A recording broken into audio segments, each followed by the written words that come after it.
हम सरकार से निवेदन करते हैं, अनुरोध करते हैं सभी से कि हमारा जो है इंसाफ चाहिए और कुछ नहीं। और ये बच्चे सबको देखने वाला कोई नहीं है।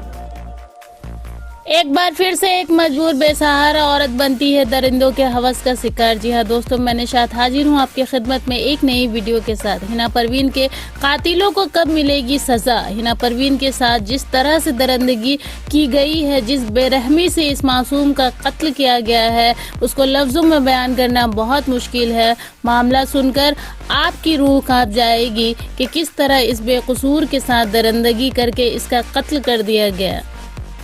हिना परवीन बिहार के मधेपुरा जिला की रहने वाली थी और 1 साल पहले इसके शौहर का इंतकाल हो चुका था। हिना परवीन के 6 बच्चे हैं। अपने शौहर के इंतकाल के बाद हिना परवीन खुद तो बेसहारा हो गई, मगर अपने 6 बच्चों को बेसहारा करना नहीं चाहती थी और इसी वजह से वो अपने बच्चों का पेट पालने के लिए खेतों में काम करने जाया करती थी। आपकी जानकारी के लिए आपको बता दूं कि हिना परवीन के सारे बच्चे अभी छोटे थे। इनमें से एक बच्चा भी ऐसा नहीं था जो अपनी मां का सहारा बन सकता था। हिना परवीन अपने बच्चों के लिए मजदूरी करके उनका पेट पाल रही थी, किसी से भीख मांगने नहीं जा रही थी। मगर कुछ हैवानों को ये भी बर्दाश्त न हुआ और वो लगातार हिना परवीन को परेशान करते रहे। मिसिंग थी। आज सुबह सूचना मिला कि भूसखाल में उनका डेड बॉडी मिला है। पुलिस घटना पे पहुंच करके जो ये अनुकूल कार्रवाई कर रही है। भाई हूँ, सगा भाई। अच्छा, मेरी इकलौती बहन थी। वो क्या हुआ था उसके साथ? हुआ ये था कि मेरी बहन रात के 3 बजे से गायब थी और बच्चे लोग कुछ पता नहीं कैसे गायब कैसे नहीं हुआ। उसके सुबह मेरे भाई, छोटा भाई गाँव में पड़ता है, उसको बोला जाके देख बहन क्या हुआ क्या नहीं हुआ। आने के बाद वो देखा तो बहन सारी जगह ढूंढा, इधर उधर नहीं मिला। नहीं मिलने के बावजूद फिर बोला रात भर देख लो, गोमाला रात भर देख लो, गोमाला सब मिलकर बोला रात भर देख लो। उसके बाद देखो कहीं गई होगी कोई काम से, कि मेहमान मान घर गई होगी, तो वहाँ रात भर नहीं मिला। फिर उसके दूसरे दिन मैं अपने मम्मी और पापा को बोला जाकर थाना में रिपोर्ट करवाओ। थाना में रिपोर्ट करने के बाद थानेदार लोग बोले वहाँ पे मैं जाऊँगा देखने के लिए। उस समय मैं अपने छोटे भाई को फोन किया, भाई क्या पुलिस आया था देखने के लिए? बोला नहीं आया था। तो नहीं बोला कोई बात नहीं। फिर तब आई जब बॉडी मिला? जब पुलिस उस टाइम आई जब बॉडी मिला।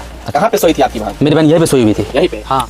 इस वक्त जो लोगों के दिल में सबसे बड़ा सवाल आ रहा है वो ये है कि आरजेडी क्यों चुप है? राष्ट्रीय जनता दल इन आरोपियों के खिलाफ क्यों नहीं कुछ बोल रही है? इन्हें मुसलमानों का वोट चाहिए, मगर जब मुसलमानों के साथ जुल्म होता है तो ये क्यों नहीं आगे आते? हिना परवीन जो अपने शौहर के जाने के बाद अपने बच्चों के लिए मजदूरी करके इनका पेट पाल रही थी, अब इन बच्चों का मुहाफिज कौन होगा?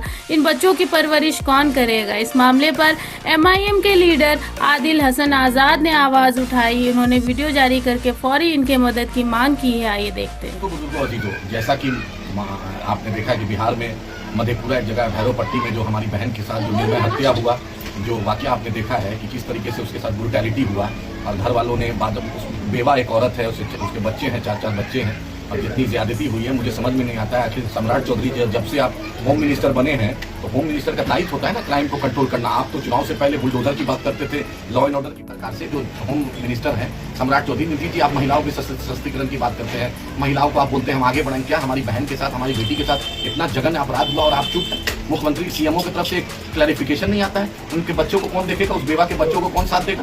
बताइए, आज कौन उसका सिर पे हाथ रखेगा? आप ही बताइए। हम यही आपसे मुद्दमाना गुजारिश कर रहे हैं मुख्यमंत्री जी, पानी सर से चल रहा है। इतनी ज्यादती, इतनी ब्रूटैलिटी, अब क्या होगा? आप जो घटना घटी इसकी हम मजम्मत करते हैं, बिहार सरकार से जवाब तलब कर रहे हैं। मजलिस इत्तेहाद मुस्लिमीन और बिहार की आवाम, मधेपुरा की आवाम, भैरव पट्टी की आवाम, पूरे बिहार की आवाम पूछ रही है कि आज महिलाओं पर, मुसलमानों पर, दलितों पर, मजलूमों पर जो ज्यादती हो रही है उस पर आपकी पुलिस, आपका प्रशासन क्यों चुप है? क्यों नहीं कार्रवाई हो रही है? कहाँ है वो बुलडोजर? हम चाहते हैं इमीडिएट स्पीडी ट्रायल करके फांसी उसे दीजिए।